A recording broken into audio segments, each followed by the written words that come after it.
Bom dia a todos.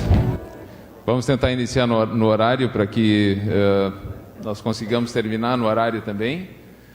Hoje nós vamos ter uma sessão sobre uma nova tecnologia que recentemente o hospital adquiriu, que é a cirurgia, que é tecnologia para a realização de cirurgia robótica. Antes de mais nada, eu gostaria de chamar a atenção para vocês. Nós estamos nos preparando para uma nova avaliação para a acreditação internacional.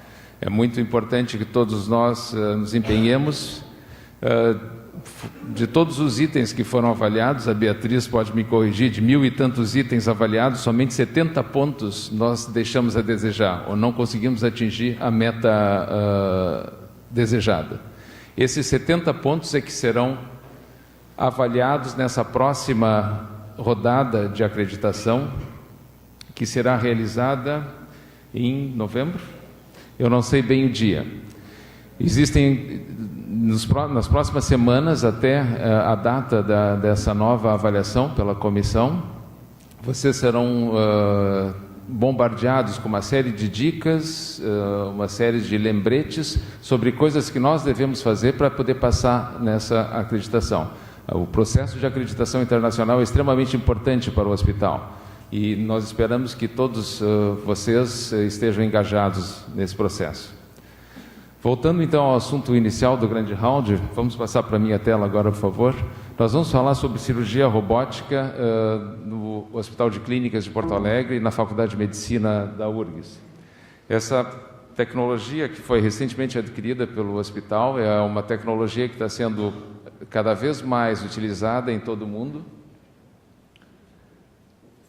E nós tivemos a inauguração oficial do nosso programa de cirurgia robótica no dia 16 de agosto, agora de 2013, com a realização de uma palestra, um convidado estrangeiro, um indiano que trabalha na USC, University of Southern California, em Los Angeles, e que também realizou uma cirurgia.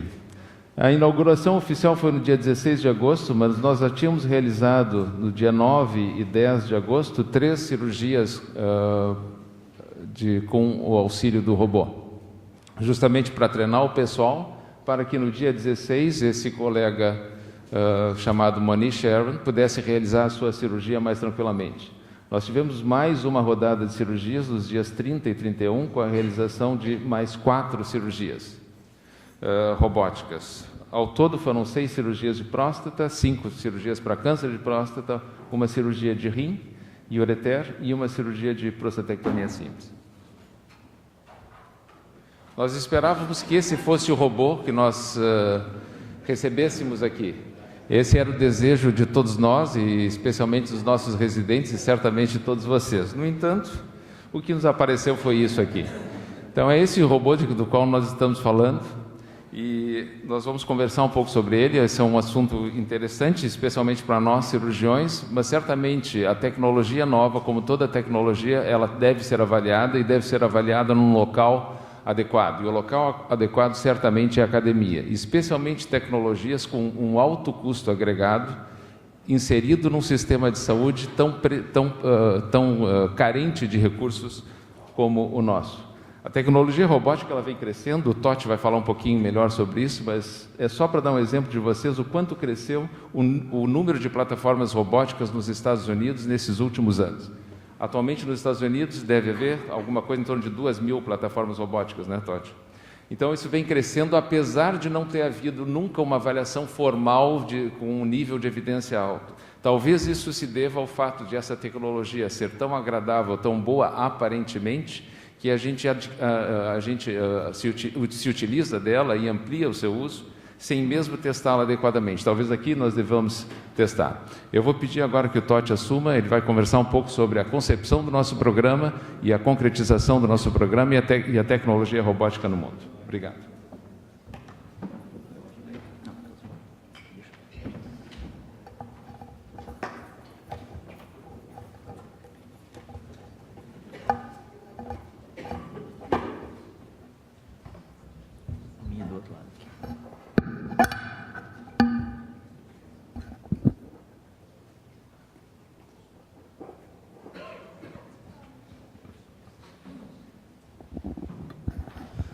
Bom, bom dia a todos. Queria agradecer o Milton por me permitir apresentar aqui.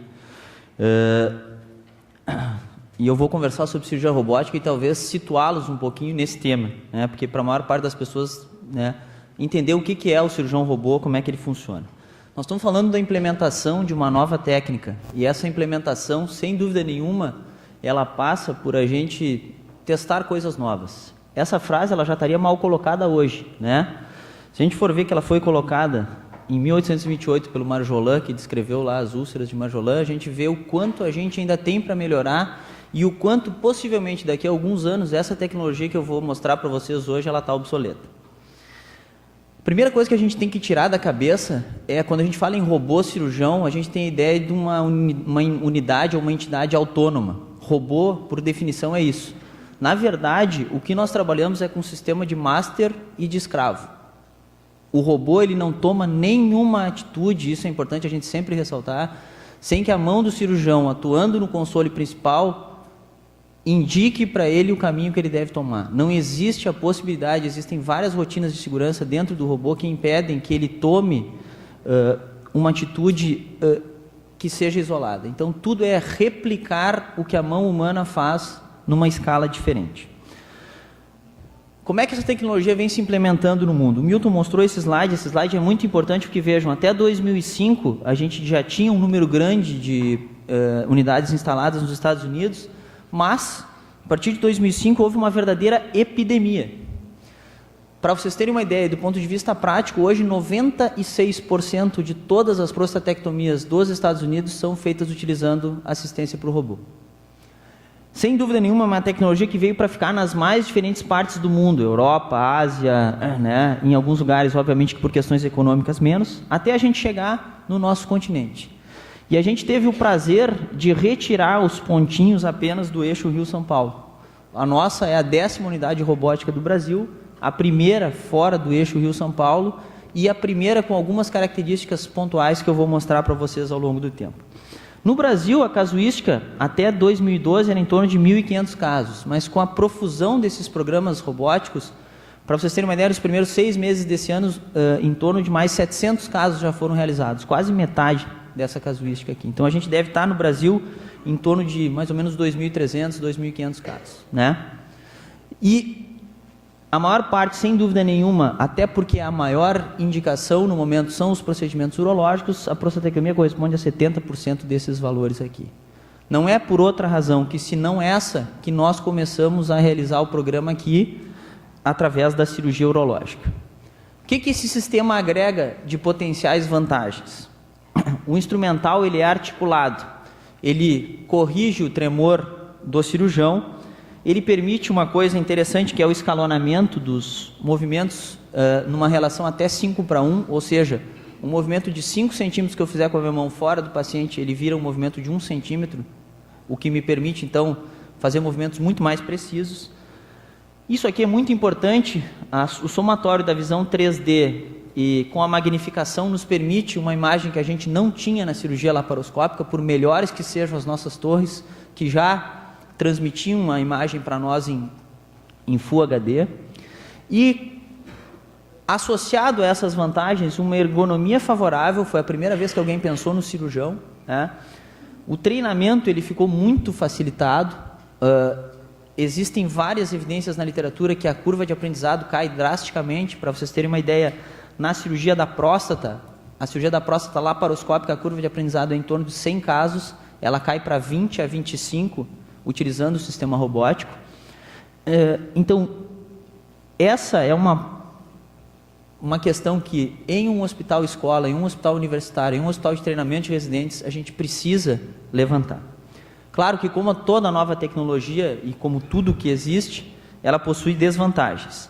Uma das desvantagens mais importantes é a ausência do retorno áptico. O que é isso? Quando eu estou usando a minha mão ou quando eu uso o procedimento laparoscópico, quando eu encosto em uma determinada estrutura, eu sei se ela tem consistência endurecida, se ela é amolecida, e isso eu perco com o robô. A visão 3D me devolve a sensação de profundidade que eu não tenho na laparoscopia. Então a gente acaba compensando, mas é uma falha do sistema que a gente acaba compensando de outras maneiras. Existe um tempo de colocação do robô, que é o docking, que a gente chama de acoplamento, né? Esse tempo é agregado ao procedimento cirúrgico, mas é um tempo que, com uma equipe bem treinada, a gente consegue reduzir esse tempo adicional no procedimento cirúrgico para em torno de 8 minutos, que é o nosso tempo atual. E, sem dúvida nenhuma, os dois fatores importantes, especialmente em pacientes pequenos, essa ainda é uma tecnologia que ela é arcaica do ponto de vista eletromecânico. O sistema todo robótico ele é baseado em polias, então parece uma grande inovação, mas do ponto de vista de tecnologia, ela ainda é limitada, existe muito para ela evoluir, já estão ocorrendo pesquisas para que ela evolua, mas existe muita coisa ainda a ser feita no robô para que ele se torne mais efetivo. Então, em pacientes pequenos, a gente tem dificuldade realmente, porque os braços precisam ficar a uma certa distância. E a desvantagem que a gente pode se propor a discutir depois, importante também em relação aos custos. Bom, a gente começou a falou do robô, implementação, vantagens e desvantagens, mas o que é o sistema robótico propriamente dito? A gente está falando basicamente de 3 unidades. Uma unidade que a gente chama de core, ou núcleo, que é onde ocorre o processamento das imagens. Outra unidade que a gente chama de console cirúrgico, que é onde o cirurgião está sentado aqui. Eu estou falando rápido porque a gente vai apresentar um vídeo institucional onde aparece, né? E essa é a imagem que eu tenho no meu console, com a diferença que essa imagem é tridimensional. Vantagens: eu posso, nessa mesma tela, projetar exames de imagem, exames laboratoriais do meu paciente. Se eu tiver uma ultrassonografia intraoperatória sendo feita pelo meu auxiliar, eu posso mostrar isso em tempo real para saber o local onde eu devo fazer a ressecção do tumor, se a extensão da minha ressecção está adequada. Então isso aqui é tudo, o cirurgião está enxergando lá no console dele. E uma terceira unidade, que é a unidade robótica à distância, onde existem os braços efetores. São 4 braços, um para a câmera, 3 braços para que se usem os instrumentos. Para quem tem alguma vivência em cirurgia laparoscópica, a disposição dos portais é semelhante, só a gente precisa respeitar algumas distâncias em relação ao órgão-alvo e em relação às estruturas, né? E a versão final que a gente tem, esse é o Moniche numa outra cirurgia, não aqui no hospital, essa é a disposição que a gente enxerga. Então ainda é uma grande estrutura que é colocada do lado do paciente. Passa o vídeo para mim, hein, Jorge, por favor. Eu pedi para o Jorge colocar o vídeo, porque o vídeo aí está em Full HD. Pode botar o teu. Esse vídeo tem um vídeo de 4 minutos que a gente fez para organizar para apresentar o sistema robótico. Então o vídeo que está feito em alta definição, ele vai ficar melhor apresentado.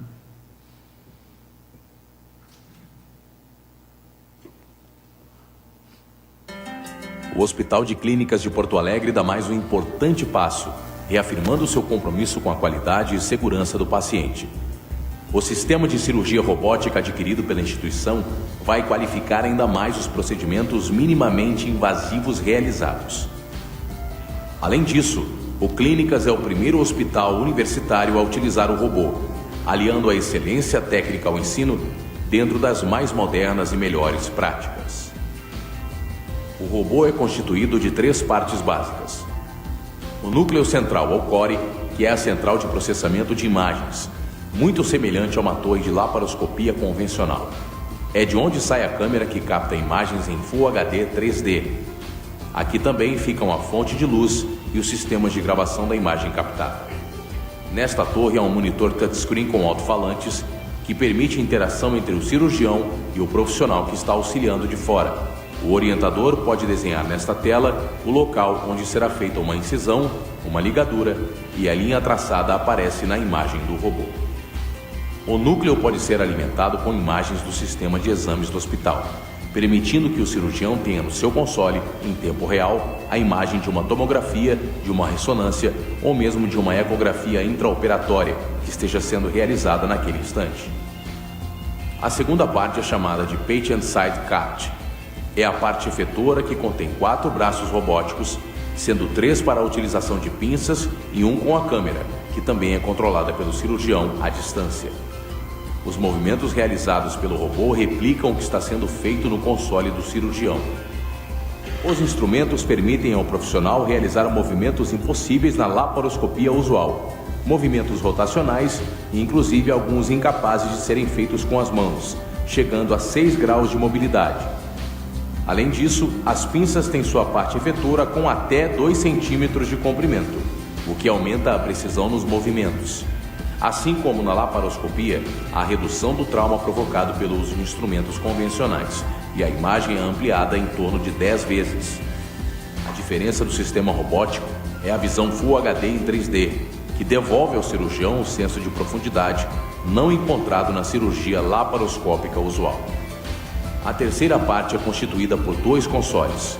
Sentado confortavelmente, com uma visão 3D em Full HD, o profissional realiza movimentos com as mãos e controla diferentes fontes de energia com os pés, através de pedais especiais que também ajudam a manipular a câmera e a trocar de instrumento, para que o terceiro braço ativo do cirurgião possa ser acionado. A precisão dos movimentos e a capacidade de escaloná-los permitem que, por exemplo, um movimento de 5 centímetros, feito de fora pelo cirurgião, seja escalonado para até 1:5, movendo no paciente apenas 1 centímetro. A estabilidade da câmera também é um fator importante, especialmente em cirurgias mais longas.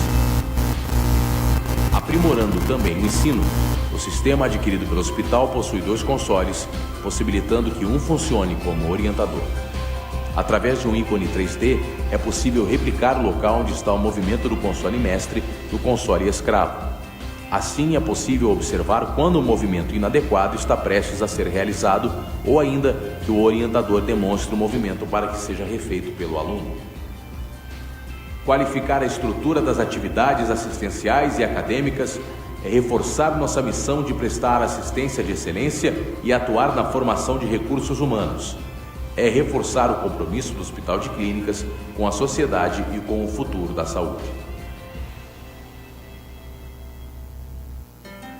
O Hospital de Clínicas de Porto Alegre dá mais um sistema, então, passo, reafirmando seu compromisso com a qualidade e segurança do paciente. E eu gostaria de passar para vocês um pouquinho do histórico, de como foi a vinda desse sistema para o hospital, porque ele envolveu uma série de pessoas, envolveu bastante trabalho, né?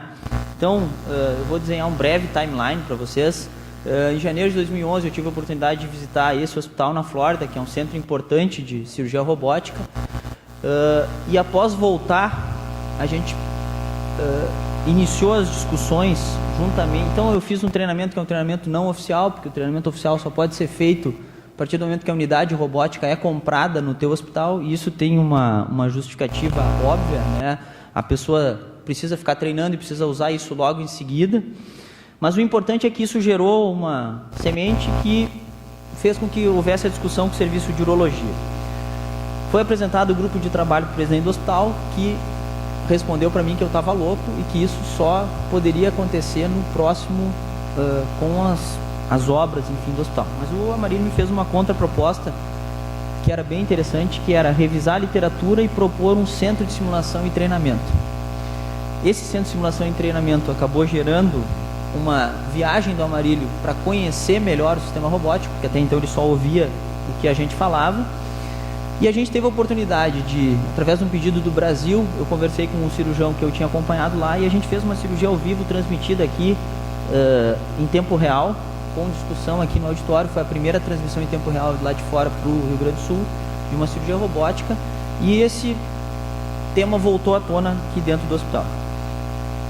Se propôs então a compra de um simulador robótico dentro daquele contexto de treinamento, que é um contexto importante para a administração central, né, para que nossos alunos cheguem, nossos profissionais cheguem capacitados aos procedimentos. Se inscreveu o edital para o simulador e em julho de 2012, após essa visita do Amarílio a um centro de cirurgia robótica, ele me deu o ok para conversar com a Stratner sobre o orçamento. Bom, no mesmo mês a gente apresentou para o conselho do hospital a proposta da criação desse centro de treinamento, que já inclui, inclusive, a proposta do treinamento em cirurgia robótica. E em outubro foi criado o grupo de trabalho para aquisição dos equipamentos. Esse grupo comprou o simulador após, né, com várias pessoas, e eu vou nominar algumas, talvez eu me esqueça de outras, mas permitiu a compra do simulador, e em novembro de 2012 houve a primeira integração com a H-Strat, né? O engenheiro clínico visitou, a compra foi discutida com todo mundo que vocês possam imaginar aqui dentro do hospital, e cada uma das pessoas dentro dessas áreas teve uma importância fundamental para que o programa possa estar acontecendo hoje. Então, o grupo de enfermagem, a engenharia física, né, a engenharia de obras, a engenharia clínica, as edificações, a licitação, as importações, as compras, a anestesia, e esse projeto foi modificado. Esse projeto foi modificado e foi feita uma segunda proposta de venda pela Gra Estrada. Concomitante a isso, se iniciaram as tratativas para que a gente pudesse fazer uma interação com outras universidades. E aí se iniciou uma tratativa para cooperação com a University of Southern California, através da Universidade Federal, e essa, do ponto de vista da URGS, isso já está estabelecido. Agora a gente está aguardando a resposta do ponto de vista legal, como é que isso vai funcionar, para que a gente se torne o braço robótico fora dos Estados Unidos da USC.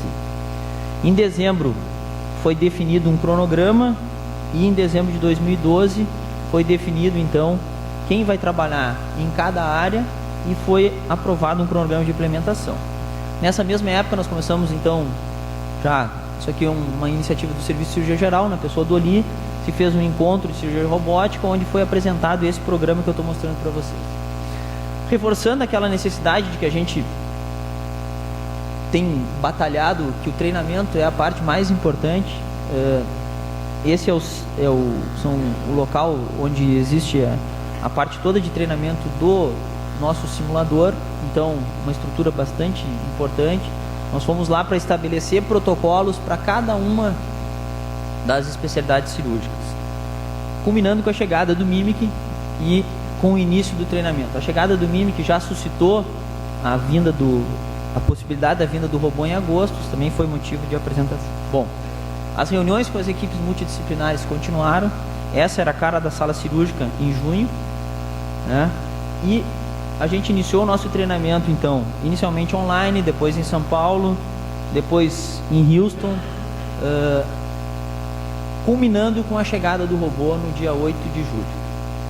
Para que o robô pudesse entrar no hospital, foi necessário toda uma logística, e a entrada do robô ficou organizada para o dia 27, foi bloqueado o estacionamento, contratado o Darcy Pacheco. O robô tem que entrar por fora, no 12º andar, e acho que essa imagem ela é muito, né, ela é muito forte, porque ela mostra, né, o robô então pendurado, pronto para entrar no bloco cirúrgico. E uma das imagens mais emblemáticas para mim da implementação do robô é essa aqui, né? Esses aqui são os caras da Darcy Pacheco. Quando souberam que eles estavam desembarcando um aparelho que ia ser utilizado em cirurgias de câncer, enfim tal, mesmo bastante cansados, eu fiz questão de tirar uma foto, porque os caras estavam numa felicidade, que eles estavam ajudando. Eles normalmente, a gente normalmente só levanta pilastra, qualquer coisa. Agora a gente está levantando uma coisa que vai fazer diferença. E também é a nossa impressão. Esse era o aspecto inicial da sala, né? A partir dessa chegada, então a gente teve um período de adaptação aí, umas 3 semanas, e no dia 9, como o Milton mostrou, foram feitas as primeiras cirurgias. O aspecto da sala atualmente é esse. Essa é a equipe que trabalhou na primeira cirurgia, e o programa iniciou, como o Milton já comentou, né, com 8 procedimentos até o momento, né, 6 próstatas radicais, uma próstata simples e uma cirurgia nefroureterectomia. O que o nosso programa, o que o nosso sistema tem de diferente? Uma das coisas mais importantes é que ele é o primeiro hospital universitário com um sistema duplo, o que funciona basicamente como uma autoescola, né? O cirurgião está operando aqui, ele passa o controle para o auxiliar. Se ele vê que o auxiliar vai fazer alguma coisa errada, ele retoma o controle. Ou ele consegue, quando o auxiliar está operando, através da sua movimentação, ele projeta um ícone 3D lá no console do auxiliar, mostrando, tu tem que dar o ponto aqui. E não é apenas uma linha que passa. Como eu falei, é um ícone 3D onde ele vai, então, permitir uma orientação bastante adequada.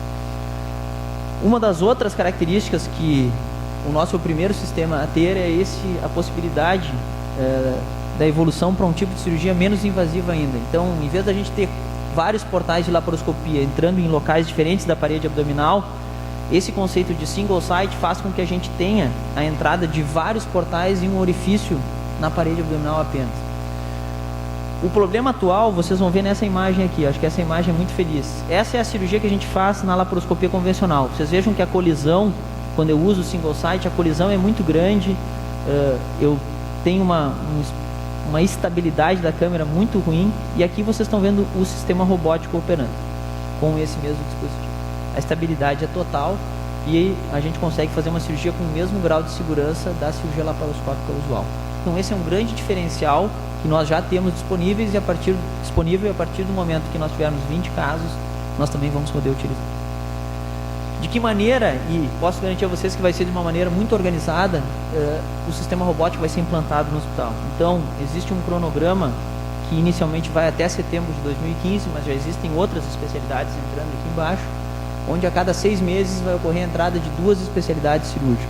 Então, inicialmente, e a gente baseou o critério na referência que a gente tem da literatura, né, a urologia e a ginecologia vão iniciar os procedimentos. A urologia já iniciou. O professor José Geraldo está sentado aqui, vai ser o responsável pela ginecologia, inicia o seu treinamento no final de setembro, início de outubro, na dependência das vagas em Houston, e possivelmente a primeira cirurgia ginecológica sai até o final de outubro.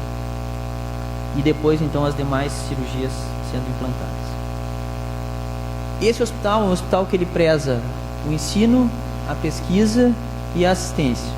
Então, existe todo um treinamento endógeno a ser feito com os nossos contratados, com os nossos professores, com os nossos médicos residentes, com os nossos alunos, mas não há dúvida que o hospital quer se tornar uma referência em treinamento para o Brasil. Com a nossa estrutura e da maneira que o programa está se propondo a sua instalação, muito provavelmente essa vai se tornar uma realidade precocemente. A gente já tem envolvidos nesse projeto da robótica um aluno de doutorado, um aluno de mestrado e alunos da cirurgia geral em trabalho de conclusão da residência médica, avaliando endpoints tanto robóticos quanto do treinamento em simulação. Por quê? Porque na nossa visão, sem dúvida nenhuma, a parte mais importante é a formação. Por isso que nenhum colega, e nós fizemos todos esses passos, então a gente pode falar com muita tranquilidade, vai trabalhar no robô ou nos pacientes sem que tenha passado por um grande treinamento. A gente acredita muito na sorte, né? Quanto mais a gente pratica, mais sorte a gente tem. Então, essa é a nossa mensagem. A gente vai trabalhar muito. Algumas coisas que são importantes a gente ressaltar. O robô não é a 10ª maravilha do mundo, né? Existem efeitos adversos relatados, e é importante a gente saber que na maior parte desses efeitos adversos, que são perfurações intestinais, o que ocorreu não foi um problema da robótica propriamente dito, foi porque os cirurgiões tinham pouca experiência em laparoscopia. Existe um preceito básico na laparoscopia, que é quando eu vou inserir uma pinça dentro do abdômen, eu tenho que enxergar o trajeto dessa pinça. E foi na perda desses preceitos que esses eventos adversos existem. O que nós temos que fazer? Nós temos que estar atentos a esses eventos e saber que eles podem acontecer, e a gente deve tentar evitá-los. Custo, obviamente, é uma preocupação, e é uma preocupação nossa, mas já existem trabalhos mostrando custo e efetividade para algumas cirurgias específicas. O robô tem várias rotinas de segurança que impedem, e ele, graças a Deus, a formatação dele não é com Windows, né? Que impedem que ele tome atitudes espontâneas. Então as rotinas de segurança do robô impedem que ele tome uma atitude que não seja coordenada. Para vocês terem uma ideia, isso é tão importante que se eu estou trabalhando no consultório cirúrgico e eu retiro a minha cabeça do consultório cirúrgico, os braços param de se mexer. Não existe a possibilidade do robô assumir uma movimentação que não seja guiada pelo cirurgião que está no consultório cirúrgico. A cirurgia robótica, ela aparece como mais uma alternativa no instrumental de cirurgia laparoscópica. Tá? Por quê? Porque se eu não tenho alternativa, às vezes eu me vejo preso numa situação onde eu não tenho nenhum retorno. Então a gente tem que entender como mais uma ferramenta. É uma tecnologia nova? É. Eu devo ter medo das tecnologias novas? Não. Eu devo analisar, isso a gente está se propondo a fazer, analisá-las com respeito, dentro de um ambiente acadêmico, como a gente está aqui. E o Hospital de Clínicas sempre foi uma referência em saúde em várias áreas, continua sendo em várias áreas. Na cirurgia geral, eu faço uma meia-culpa, e acho que nas áreas cirúrgicas a gente tinha perdido um pouco esse papel de protagonismo. Então nós queremos retomar esse papel de protagonismo que o Hospital de Clínicas merece dentro da cirurgia geral. Obrigado.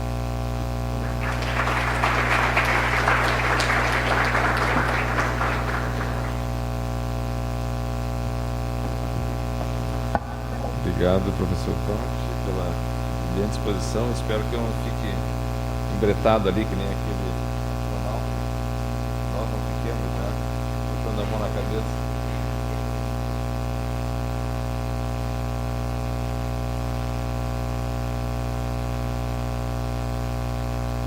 Bom, nós vamos falar um pouquinho agora, já na parte final da apresentação e para abrir o debate sobre as aplicações de cirurgia robótica atualmente existentes. Eu coloquei aqui várias das especialidades que estão envolvidas no mundo inteiro com a realização de cirurgias robóticas. Evidentemente, coloquei a urologia com um azul mais forte, a ginecologia um pouco mais fraco, azul, e as outras um pouco menos ainda. E é justamente isso a que o professor Totti se referiu. A maioria das cirurgias realizadas no mundo inteiro são urológicas. Isso é em função da peculiaridade anatômica dos órgãos que nós, urologistas, tratamos.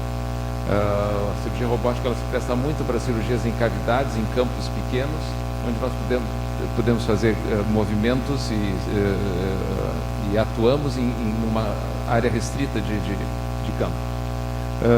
Ginecologia é o mesmo raciocínio, trabalha muito em pelve, isso portanto também se presta à cirurgia laparoscópica, onde nós não precisamos mexer muito a ótica para mudar o campo. E as outras cirurgias, as outras especialidades, progressivamente têm descoberto a tecnologia robótica como uma possível, um potencial mudança na sua maneira de atuar cirurgicamente. Porque apesar de que a tecnologia robótica se presta muito a campos estáveis, em que nós trabalhamos sempre no mesmo local, esse campo pode ser mudado, como nós já realizamos aqui mesmo no hospital. Em relação à cirurgia digestiva, geral e digestiva e colo-retal também, existem uma série de cirurgias que têm sido realizadas, como cirurgia bariátrica, gastrectomia, cirurgias de esôfago, cardiomiotomia, fundoplicatura, esofagectomia, várias cirurgias colo-retais e até mesmo tireoidectomia por via axilar tem sido realizada com o auxílio do robô. O que se tem eu vou tentar mostrar alguma coisa de evidência, apesar de nós não termos nenhuma evidência de nível 1 ainda para cirurgia robótica, infelizmente. Espero que aqui nós consigamos criar ou demonstrar alguma evidência desse tipo. O que se tem de evidência em relação a isso é que não há dúvida que a cirurgia robótica facilita a visualização e ela proporciona ao cirurgião uma maior precisão. Ainda não há evidência sobre a superioridade da cirurgia robótica sobre a laparoscópica comum e nem sobre a cirurgia aberta em relação às cirurgias gerais e digestivas. Mas ela parece ser melhor para dissecções e reconstruções delicadas. Uma outra área em que está havendo um grande aumento no uso do robô é em cirurgia de cabeça e pescoço, que eles chamam de cirurgia robótica transoral, especialmente para tumores de orofaringe. Essa aqui é a posição que fica o robô em relação ao paciente e as pinças colocadas dentro da cavidade oral do paciente para atuar na orofaringe. Essa tecnologia ou essa técnica tem sido testada em comparando-se com o tratamento de tumores a laser e mesmo cirurgia aberta. E existe uma série de vantagens justamente por se trabalhar num campo pequeno, um campo estável, em que nós podemos realizar movimentos delicados e precisos nesse campo pequeno e limitado. Cirurgia torácica e cardíaca, várias cirurgias também têm sido realizadas, como lobectomia, esvaziamentos ganglionares de mediastino, cirurgia valvar, revascularização coronária e defeitos septais atriais. Mas evidentemente que a grande massa de evidência existe em cirurgias ginecológicas e especialmente cirurgias urológicas. Como vocês veem aqui, o número de cirurgias urológicas que têm sido realizadas com robô é crescente e a variedade dessas cirurgias também, justamente pela peculiaridade que nós comentamos pouco atrás. Em relação à ginecologia, nós temos muita cirurgia para incontinência urinária e defeitos de prolapso do pélvico, miomectomia e esterectomia, sejam esterectomias simples e esterectomias radicais para câncer. Já na urologia, nós temos cirurgia de próstata, tanto cirurgia para câncer de próstata como prostatectomia simples, que é uma nova indicação que tem sido realizada cada vez mais frequentemente em alguns centros americanos. Mas certamente o grande carro-chefe da cirurgia urológica é a prostatectomia radical para câncer de próstata, que, como vocês sabem, é o câncer mais comum do homem. Nefrectomias radicais podem ser realizadas, e especialmente nefrectomias parciais, porque nefrectomias parciais exigem uma delicadeza e uma destreza e uma visualização muito precisas para que nós consigamos manter o rim e tirar somente a parte afetada. Linfadenectomias retroperitoneais para tumores, cistectomia radical e derivação urinária totalmente intracorpórea, retirar a bexiga, substituir a bexiga por um reservatório intestinal com realização da cirurgia totalmente intracorpórea. Nós tivemos a oportunidade de ver em Houston, no nosso treinamento, eu, o professor Brasil e o Totti, uma cirurgia desse tipo, peloplastias, reimplantes vésico-ureterais e adrenalectomias.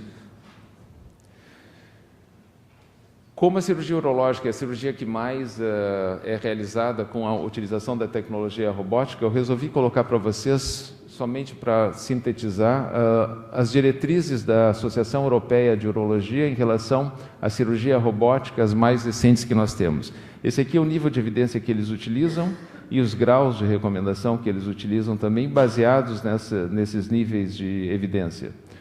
Estudos, meta-análise de estudos randomizados, pelo menos um estudo randomizado e outros estudos não randomizados, mas com uma evidência mais fraca, progressivamente para baixo.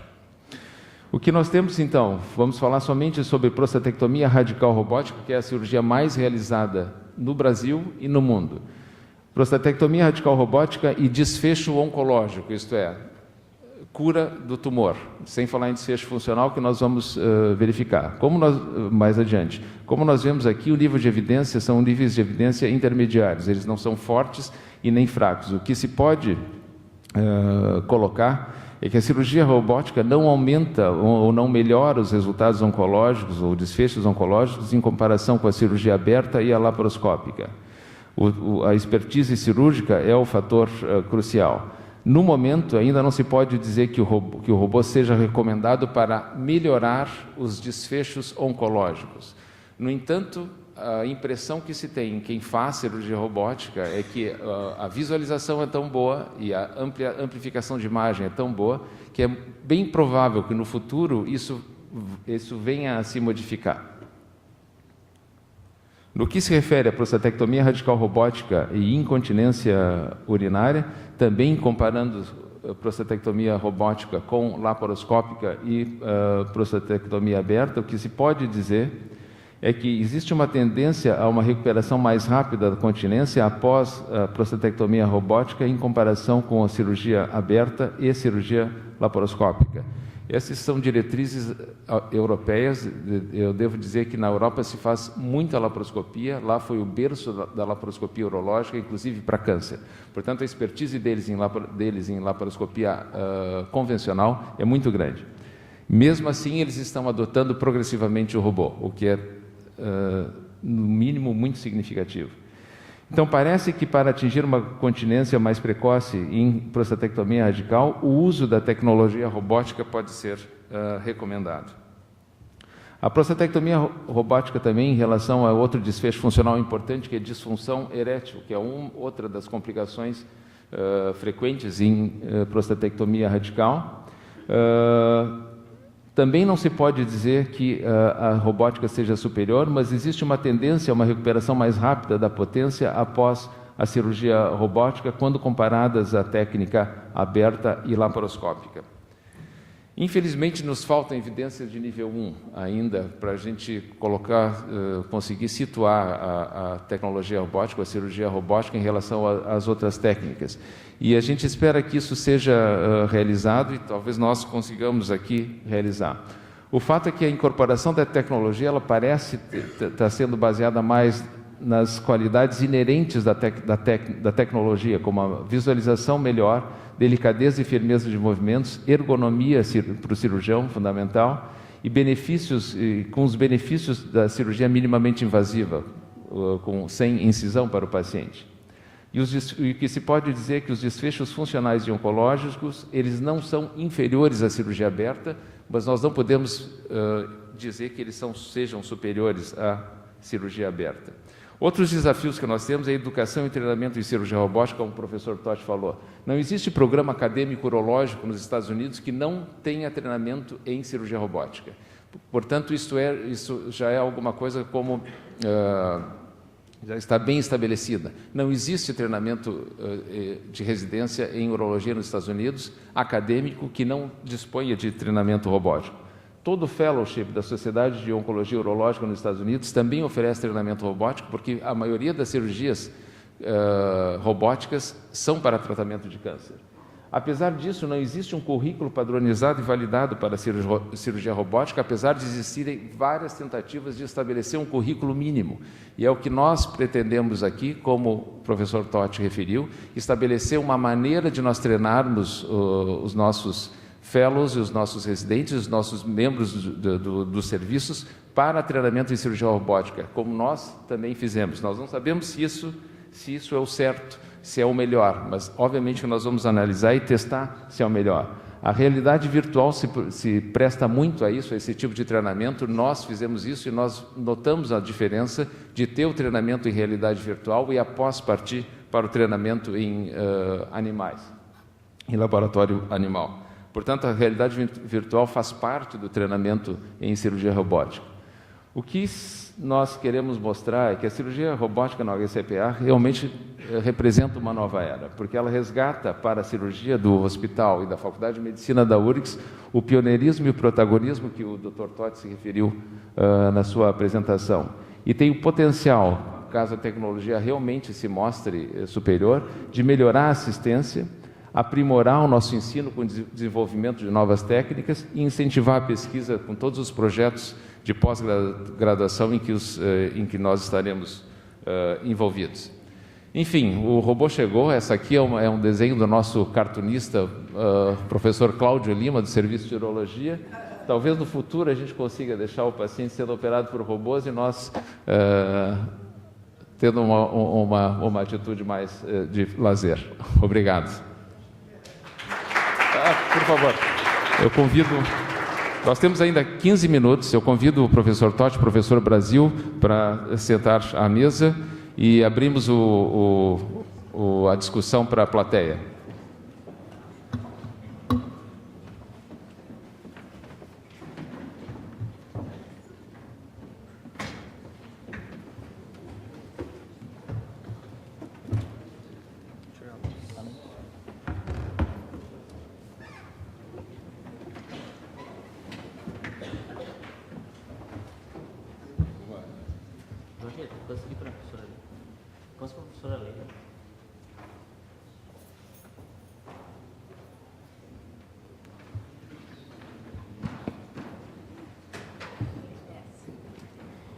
Bom dia a todos. Parabéns pelas apresentações, muito interessantes. E acho que também nos suscita algumas perguntas, algumas interrogações, né, algumas dúvidas. Do ponto de vista clínico, né, de benefícios ao paciente, pelo que foi colocado, a gente ainda não tem evidências muito fortes a respeito de que haja benefício, tudo provavelmente, né, nas diretrizes escolares, provavelmente tem. Mas eu acredito que deve ter, pelo menos, comparações históricas com taxas de complicações, tipo impotência, não sei se infecções pós-cirúrgicas também poderia ser. E, então, eu pergunto, dentro do plano que está sendo implementado, como é que vai ser feito o monitoramento do desempenho dessa tecnologia? O que vocês estão pensando em fazer em termos assim, como é que vai ser acompanhado essa série, né, de pacientes? Como é que está se planejando avaliar o desempenho próprio, né, da instituição e com o equipamento? Obrigada.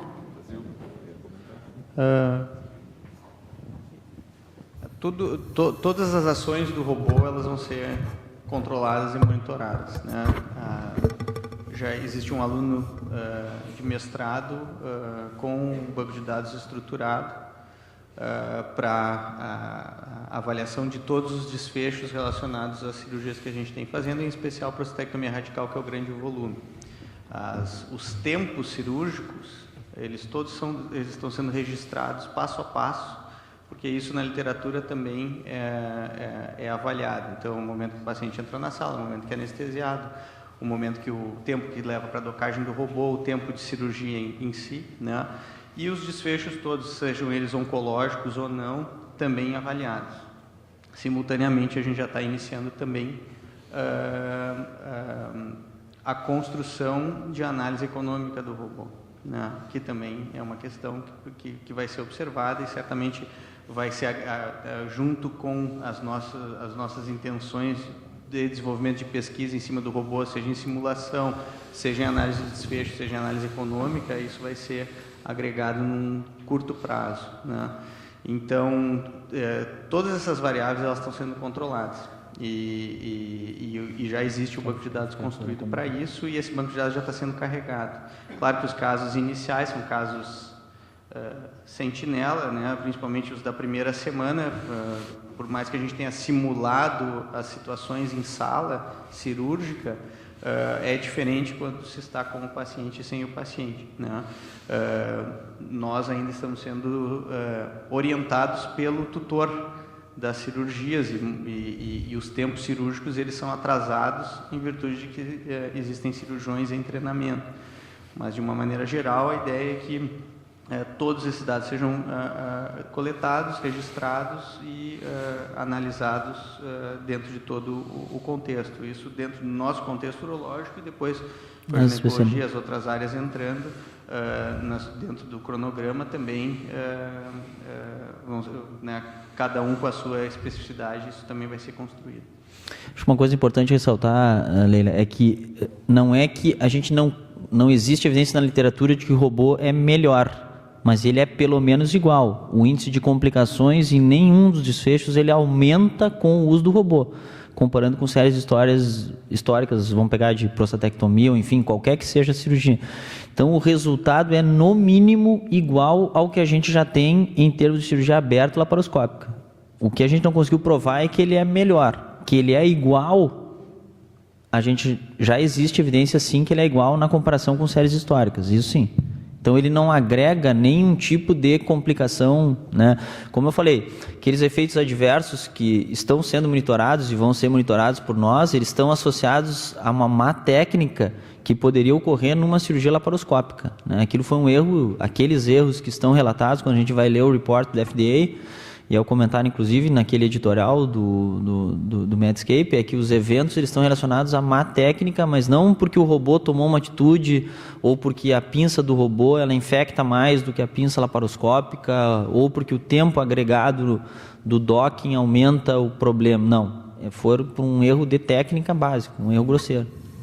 E talvez até essa seja uma justificativa para ter o robô dentro de uma instituição acadêmica como a nossa, né? Em que, felizmente, se tem as condições de adquirir essa tecnologia e também de avaliá-la da menor maneira possível e dentro do sistema de saúde nosso, que é peculiar, né? Que é único nosso e que nós, no mínimo, devemos estudar se é possível incorporar essa tecnologia num meio como o nosso.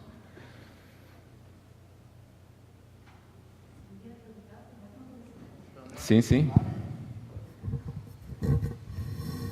É feito o termo de consentimento para o paciente ou não? Como é que os pacientes estão vendo isso? Qual é a expectativa? E também, assim, a quem vai ser oferecido aqui no hospital esse tipo de cirurgia? Ordem de chegada? Como é que vai ser organizado isso? E a outra coisa é como é que vai se vocês acham que tem alguma perspectiva de incorporar isso nas tabelas do SUS? São sonhos. Brasil. Não, o termo de consentimento ele foi dentro até do planejamento estratégico do próprio serviço de urologia, né? Está lá o termo de consentimento 100%, de todos os pacientes do bloco cirúrgico eles não entram na sala sem termo de consentimento assinado. A gente fez o adendo da incorporação da tecnologia no termo de consentimento, né? Nenhum paciente, obviamente, é condicionado à questão do robô. Os primeiros casos, eles foram selecionados de uma maneira aleatória dentro da escala cirúrgica e se chamou os pacientes para conversar sobre a possibilidade de fazer a cirurgia com o robô em determinadas datas em relação à cirurgia que já estava marcada. Com relação a quem vai ser operado, não existe nenhuma diferença entre, do ponto de vista técnico puro da cirurgia, não existe nenhuma diferença entre o paciente que vai ser operado pela cirurgia aberta, pela cirurgia laparoscópica e pela robótica em termos de indicação. Na imensa maioria das situações, o paciente é o mesmo. Aquele paciente que não é adequado para a cirurgia aberta, ele não vai ser para o robô por questões oncológicas, assim como o paciente que por questões, por exemplo, de história prévia, de comorbidades prévias, laparotomias anteriores, situações que dificultem o acesso por videolaparoscopia, ele também não vai ser adequado para o robô. E o contrário é verdadeiro, todo paciente que se presta para essas técnicas se presta para a cirurgia com o robô. Então, os pacientes, eles vão chegar e eles vão ser alocados para preencher uma agenda que, no momento, ela ainda não está, né? Foi aberto um concurso que está em andamento, foi a primeira fase de um cirurgião, de um médico urologista com formação em cirurgia robótica. A partir do momento que esse profissional for incorporado em definitivo no corpo clínico do serviço, aí vai se abrir uma agenda, vai se ter uma agenda cirúrgica, uma agenda de ambulatório para isso. E aí as primeiras consultas chegariam, seriam encaminhadas diretamente para esse profissional agendar suas cirurgias. É importante essa pergunta no nosso meio, especialmente, né, se existe alguma pré-seleção dos pacientes, né, para a cirurgia robótica. Os pacientes que foram levados à cirurgia, esses primeiros pacientes e os próximos, são todos pacientes que já têm a sua indicação cirúrgica estabelecida e a sua cirurgia, inclusive, marcada. Nós somente antecipamos. Esses pacientes são pacientes dos ambulatórios do SUS normal. O hospital, no momento em que adquiriu o pacote da compra do robô, assumiu também que iria custear a realização de um determinado número de cirurgias, que foram aquelas mostradas pelo TOT. 40 cirurgias no primeiro semestre, mais 40 no segundo semestre, e assim progressivamente, e dentro das várias especialidades que paulatinamente vão sendo incorporadas ao projeto. Zé. Bom, eu queria só fazer mais um relato histórico assim, do que aconteceu com a laparoscopia aqui no nosso meio. A gente, quando começou a verificar cirurgias laparoscópicas tendo um ressurgimento no final da década de 80, começo da década de 90, a gente acabou tendo que fazer todo o treinamento fora da academia, né? Fora do hospital de clínicas, porque a gente não tinha equipamentos suficientes aqui dentro. A gente começou a fazer o treinamento, digamos, atrás de outros hospitais, especialmente hospitais privados, porque o custo era muito alto, e sempre a justificativa que o custo era muito alto, a gente não fazia esse investimento. Também a gente acabou vendo que muitas das indicações de laparoscopia eram erradas, né, porque as pessoas começavam a fazer laparoscopia à torta e à direita, com qualquer indicação, para pagar o aparelho, fora aqui do hospital. E agora nós vemos um momento totalmente diferente, né? A gente vê que existe uma tecnologia sendo utilizada, já dentro de parâmetros de uma tentativa de comprovação por níveis de evidência, e que nós estamos incorporando dentro da academia, primeiramente, do que na área privada, e já com critérios de verificar desfechos e indicações já mais direcionadas, né? Na minha área, a gente tem as 3 cirurgias que foram demonstradas que tem possibilidade de ter um bom desfecho nessas 3 cirurgias. Hoje, a gente já tem um desfecho talvez melhor já na coproscopexia do que na cirurgia aberta. Na laparoscópica nem dá para fazer de maneira correta, né, por causa dos movimentos do aparelho. Na miomectomia já tem desfechos também melhores que na laparoscópica, porque os desfechos são muito ruins, tanto na aberta quanto na laparoscópica. E na esterectomia tem a dúvida, porque a cirurgia vaginal é muito boa, então acaba tendo com desfechos, a gente não sabe direito qual é que vai ser o futuro disso aí. Mas a diferença é que nós estamos já iniciando com procedimentos já direcionados. A gente sabe que algumas coisas não vai funcionar, porque na laparoscopia não funcionou. A gente sabe que não vai correr os mesmos riscos de pegar uma tecnologia extremamente avançada e querer fazer tudo com ela. E isso é muito importante no crescimento. Só o fato do hospital direcionar o crescimento das áreas onde se faz mais cirurgias para que faz menos cirurgias, já é um indicativo que esse tipo de tecnologia vai ser melhor utilizada do que a laparoscopia no passado. E tendo uma visão geral, assim, é uma tecnologia que veio e ela não vai voltar. É a questão dos métodos de imagem, quando a gente começa a ver que os outros países desenvolvidos começam a utilizar de maneira muito intensa em determinadas cirurgias, é só uma questão de tempo. A gente sempre tem um atraso tecnológico aqui nos países menos desenvolvidos e a gente vai chegar lá. É uma questão só de tempo. Eu acho que isso que tu está ressaltando, Zé Geraldo, e até é importante como diretor da faculdade, né? A laparoscopia, as grandes cirurgias laparoscópicas no Brasil, né, falando da cirurgia geral, mas extrapolando para as outras, todas elas foram realizadas fora do ambiente acadêmico, né? E eu acho que na área cirúrgica especificamente, porque a gente sabe que o hospital ele é uma referência em várias outras áreas, mas na área cirúrgica eu, como cirurgião geral aqui dentro, me sentia um pouco, né, fora desse contexto. Eu acho que essa retomada desse protagonismo na cirurgia, a academia tendo a possibilidade de gerar essa informação, eu acho que é um dos pontos importantes assim que a gente está discutindo aqui. Acho que a gente ganha, acho que todos ganham com isso, porque a gente vai analisar com o rigor que é necessário para, como tu falaste, se a gente chegar em algumas situações onde essa tecnologia vai se impor e outras onde a gente vai ver que ela não vai se impor. Mas que a chegada dessa tecnologia é inexorável, é só olhar a progressão do número de equipamentos fora do Brasil.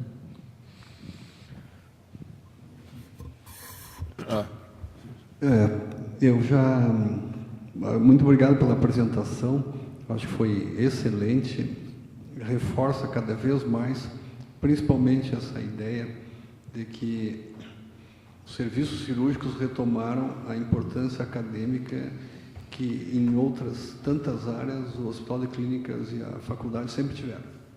Então, eu também corroboro essa ideia muito bem comentada por vocês, de que eu acho que é um momento que nós vamos categoricamente progredir com um avanço tecnológico, mas não é, eu gostaria de enfatizar que não é só o avanço tecnológico, eu até antecipo que o treinamento de simulação, de um modo geral, e o centro de simulação, quando estiver funcionando, ele categoricamente vai melhorar as condições de trabalho e desempenho laparoscópico dos cirurgiões.